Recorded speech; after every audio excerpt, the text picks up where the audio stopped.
Good evening. तो कैसे हैं आप सब लोग।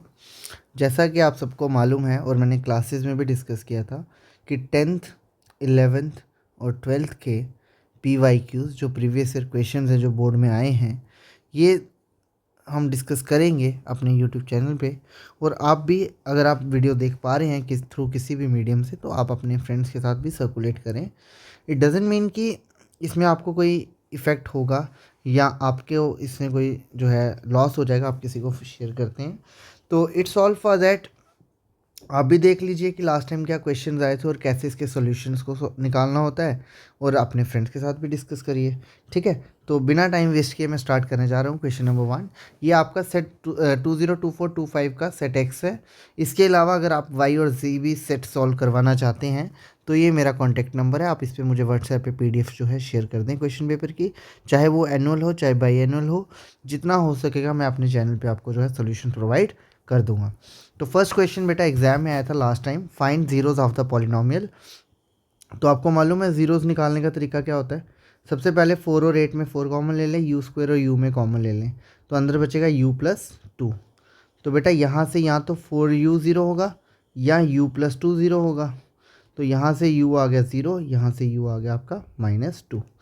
सेकेंड है define impossible event. Impossible event वो इवेंट होता है जिसकी प्रोबेबिलिटी क्या हो, 1 से बड़ी। इम्पॉसिबल इवेंट वो इवेंट है जो आप जो है पॉसिबल नहीं है। An event A is said to be an impossible event, is said to be an impossible event whose probability is not defined, जिसकी प्रोबेबिलिटी को हम डिफाइन नहीं कर सकते। ठीक है बच्चे। 0.1 can be the probability of an event, answer is true. क्यों?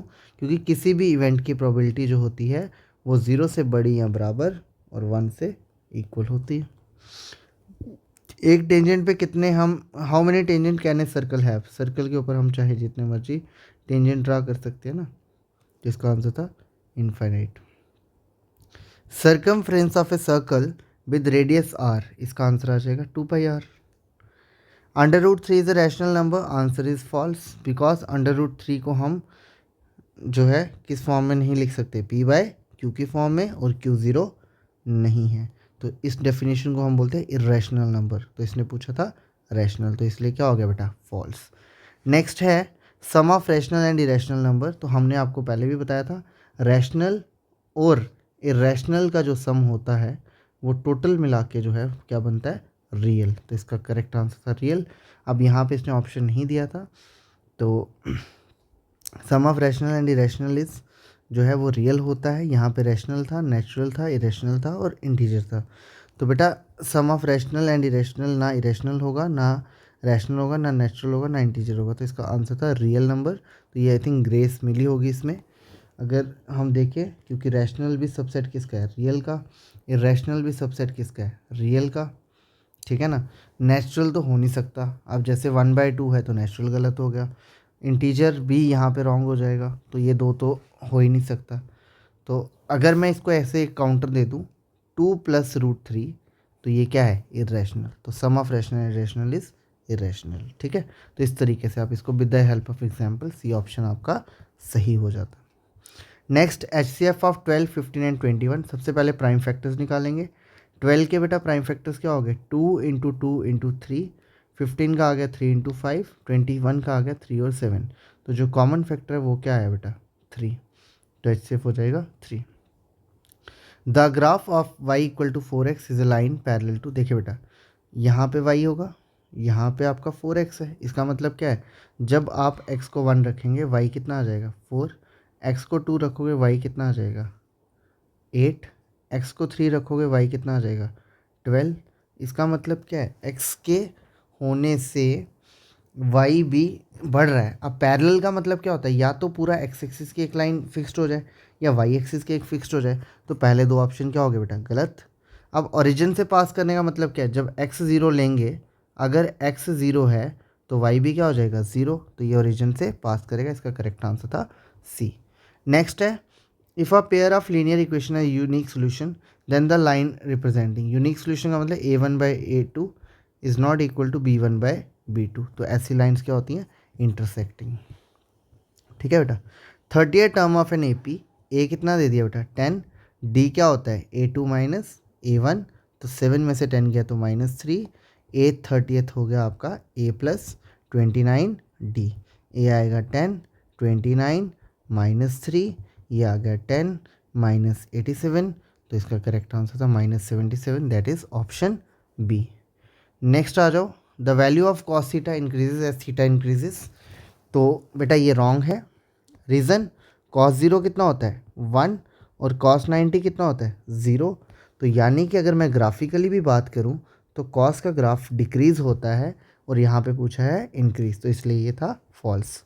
नेक्स्ट 13th, tan 30 का वैल्यू बचे 1/√3, 1 माइनस 1/√3 का स्क्वायर, तो ये आ जाएगा 2/√3, 1 माइनस 1/3, तो ये आएगा 2/√3, 2/3, तो ये हो गया 2/√3 एंड 3/2, 2 और 2 कैंसिल, ये √3 आएगा, और √3 आपका क्या होता है, डायरेक्ट लिख लें, अगर आपको लिखना है तो आप tan 60 भी लिख सकते हैं। नेक्स्ट है an, आपको ये गिवन है a3 निकालना है, तो a3 क्या हो जाएगा बच्चे 3 का स्क्वायर प्लस 1, तो 9 + 1 कितना हो गया 10। A quadratic equation has two distinct root, equal होता तो d = 0 होता, डिस्टिंक्ट होने का मतलब क्या है, d इज़ ग्रेटर देन 0, क्योंकि d अगर 0 से बड़ा है roots are real and unequal, d = 0 हो तो roots are real and equal, less हो तो नो रियल रूट एग्जिस्ट, तो बस उसी के ऊपर आपको MCQ मिला था 15th। नेक्स्ट आ जाओ 16 पे, the sum of first 5 multiples of 3, 3 multiples कौन होंगे बेटा 3, 6, 9, 12 और 15, 3 कॉमन ले लें, 1 + 2 + 3 + 4 + 5, अब यहाँ पे 3 तो आ गया, ए आपका कितना हो गया बेटा 1, डी भी क्या हो गया 1, सम का फार्मूला 5/2, 2 टाइम ए प्लस 4 × 1, तो ये आ गया आपका 3, 5/2, 6, ये हो गया आपका 3, इसका करेक्ट आंसर था 45। ऐसे भी आप चेक कर सकते हो, 12 and 6 18, 18 and 3 27, 27 and 3 30, 30 and 15 is 45। Find the distance between the point बच्चे, फॉर्मूला x2 माइनस x1 का स्क्वायर, y2 माइनस y1 का स्क्वायर, ये आपका x1 हो जाएगा, ये आपका y1 हो जाएगा, ये आपका x2 है, ये आपका y2 है, 4 - 2 का स्क्वायर, 1 - 3 का स्क्वायर, 2 का स्क्वायर माइनस 2 का स्क्वायर, ये आ गया बच्चे 4 और 4 दैट इज 8, 8 होता है 2√2। Mean of first and natural number, तो मीन का डायरेक्ट फॉर्मूला होता है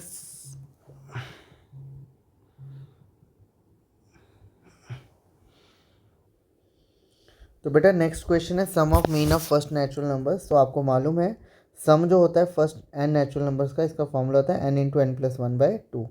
ठीक है, अब मीन होता क्या है, मीन होता है sum of observations by total number of observations. अब बेटा ऑब्जर्वेशंस कितनी है, सम ऑफ ऑब्जर्वेशंस कितना है, अभी अभी हमने लिखा n × n + 1/2, और टोटल कितनी टर्म्स है हमारे पास n, तो n के साथ n कैंसिल, तो इसका आंसर आ जाएगा n + 1/2, इसका करेक्ट आंसर था D. Find the mode of the given data, तो मोड होता है मैक्सिमम ऑकरिंग फ्रीक्वेंसी, तो सबसे ज़्यादा क्या फ्रीक्वेंसी आ रही है 3, तो इसका मोड हो गया कितना बेटा 3। नेक्स्ट आ जाए volume of sphere, volume of sphere is 4/3 πr3, direct answer था।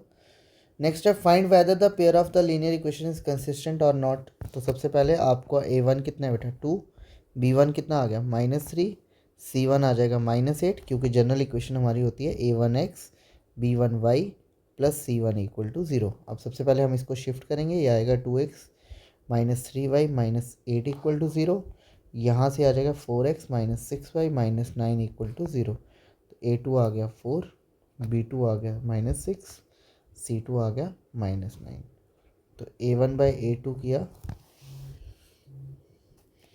अब देखें बेटा a1/a2 किया कितना आया 1/2, b1/b2 किया ये भी कितना आया 1/2, और c1/c2 कितना आ गया 8/9, इसका मतलब A1/A2 जो है वो B1/B2 के बराबर है, लेकिन C1/C2 के बराबर नहीं है। तो क्या हुई, पैरेलल लाइंस, और पैरेलल लाइंस आपकी क्या होती हैं, इनकंसिस्टेंट, यस और नो। तो पैरेलल लाइंस मेरे हिसाब से इनकंसिस्टेंट है, फिर भी एक बार आप टेबल बना लेना तो आपको जो है एग्ज़ाम में कहीं ना कहीं कंसिस्टेंसी मिल जाएगी। ठीक है बच्चे, तो इसका जो आंसर रहता है, क्योंकि इसमें सोल्यूशन तो नहीं मिलते, क्योंकि कोई सोल्यूशन नहीं है, कोई सोल्यूशन नहीं है तो दीज आर इनकंसिस्टेंट। ठीक है, तो ये आ गया आपका इनकंसिस्टेंट। नेक्स्ट था find the nature of roots of the equation. तो बेटा ए कितना है 2, बी आ गया -6, सी आ गया 3। तो डी क्या होता है B² - 4AC -6 का स्क्वायर -4, ए की जगह 2, सी की जगह 3। तो 36 - 24 = 12। क्योंकि डी 0 से बड़ा है तो roots are real and unequal. ठीक है बच्चे, नेक्स्ट है साइन ए ये दिया है, कॉस ए निकालना है। तो सबसे पहले बेटा हमको मालूम है sin² A + cos² A क्या होता है 1। तो यहाँ से बेटा cos² A क्या हो जाएगा 1 - sin²A। तो cos A क्या हो गया बेटा 1 - sin² A। तो ये आ जाएगा 1 - sin² A। दिस इज़ 1 - 3/4 का स्क्वायर। तो 1 - 9/16, ये आ गया 7/16। This is √7/4। ठीक है बच्चे, नाउ tan A क्या होता है बेटा sin A/cos A। sin A कितना 3/4, cos A कितना √7/4। तो this gone, this is 3/√7। Find A point on the x axis which is equidistant from this and this. तो बड़ा प्यारा क्वेश्चन था ये आ गया P, ये आ गया A, ये आ गया B। क्योंकि पॉइंट P एक्स एक्सिस के ऊपर है तो y कोऑर्डिनेट 0 हो जाएगा, और ये आ गया -2, 9। तो इसका मतलब P A किसके इक्वल हो बेटा PB के। इसका मतलब √(x - 2) का स्क्वायर 0 - -5 का स्क्वायर √(x - 2) का स्क्वायर एंड 0 - 9 का स्क्वायर। तो ये आ गया बेटा कितना x का स्क्वायर +4 - 4x, 5 का स्क्वायर हो गया 25, और दूसरी तरफ आ जाएगा आपका x का स्क्वायर +4 + 4x + 81। तो यहाँ से आ गया x² - 4x + 29, x² + 4x + 85। तो x² कैंसिल हो जाएगा, तो ये आ जाएगा -4x - 4x, 85 - 29 that is equal to 56 -8x। तो x आ गया आपका -7। ठीक है बच्चे, नेक्स्ट है find the value of y for which the equation is 10 unit. अब 10 यूनिट दे दिया है तो PQ आ गया 10। ये क्या बन जाएगा बच्चे 10 - 2 का स्क्वायर एंड y -3 का square equal to 10। This is 8 का स्क्वायर एंड y + 3 का square equal to 10। Squaring both sides 64 + y² + 9 + 6y equals to 100। तो ये आएगा y² + 6y + 73 -100 इक्वल टू 0। तो y² + 6y - 27 इक्वल टू 0। 27 को स्प्लिट करोगे तो ये आ जाएगा 9 - 3y - 27 equal to 0। y² + 9y - 3y - 27 equal to 0। y लिया कॉमन, अंदर बचा y + 9 -3 लिया कॉमन, अंदर आ गया y + 9। तो यहाँ से आपका y आ जाएगा या तो 3 या तो -9। ठीक है भाई, ये था आपका क्वेश्चन नंबर 24। 25 है find a quadratic polynomial whose sum is and product is 1। Let मान लेते हैं सम ऑफ जीरोस अल्फा और बीटा कितना 1, product of zero alpha beta भी कितना है 1। अब इक्वेशन होती है x² - alpha + beta time x + alpha beta, general form of quadratic polynomial. तो ये आ जाएगा x² - 1x + 1। नेक्स्ट है question number 26, find the area of a circle whose radius is 6 centimetre and angle of the sector is 60 degree. Radius कितना आ गया बेटा 6, angle कितना 60 degree. ये O आ गया, ये A हो गया, ये B हो गया और ये C। तो एरिया ऑफ सेक्टर OABCO वो क्या आ जाएगा, θ/360 इंटू पाई आर का स्क्वायर। तो 60/360, पाई की जगह 22/7, रेडियस आ गया 6 इंटू 6, ये आ जाएगा 1/6, यहाँ से 6 कैंसिल, तो ये आएगा 132/7 सेंटीमीटर का स्क्वायर। तो बेटा आज हमने 26 क्वेश्चन डिस्कस कर लिए। अब हमारे 14 क्वेश्चन है, वो आपको नेक्स्ट पार्ट में मिल जाएगा वीडियो का, ठीक है, या लास्ट में मैं वीडियो दोनों क्लब कर दूंगा। ओके, तो ये आपका पेपर जो है 24, 25 एंड 23 का तीनों पेपर आपको मेरे चैनल पे सॉल्व मिल जाएंगे फुली। तो आज के लिए हम इतना ही रखेंगे। नेक्स्ट वीडियो जो है हो सकता है इवनिंग में या लेट नाइट में आके शूट कर दूंगा, और मोस्ट प्रोबेबली कल तक मैं आपको ये 2025 का पेपर बाय हुक और बाय क्रुक कल शाम तक आपको मिल जाएगा। ठीक है बच्चे, तो इतना ही रखें आज के लिए।